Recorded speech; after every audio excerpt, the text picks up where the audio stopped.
Primetime news this evening.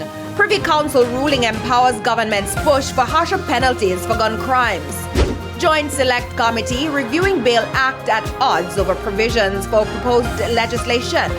And Jamaicans among thousands at U.S.-Mexico border awaiting Title 42 expiration. Good evening and welcome to Primetime News. We're live on air and online at onespotmedia.com. I'm Herman Green. And I'm Janella Precious.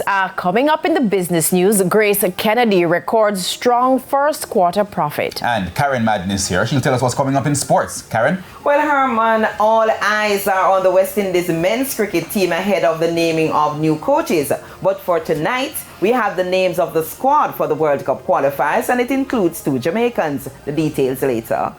And we go over to Romain, who has a preview of the weather report and forecast. Romain?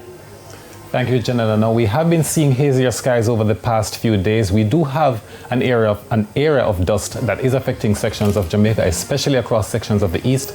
But I'll tell you more in the weather report and forecast and what this means for precipitation over the next few days. There's also sports commentary and E-Prime in this newscast. But before the break, the feedback question. Our question this evening: how have you been impacted by the smoke emanating from the Riverton landfill? You can share comments online, facebook.com/television Jamaica, and tweet us at TVJ News Center. Please stay tuned. Primetime News returns after this break.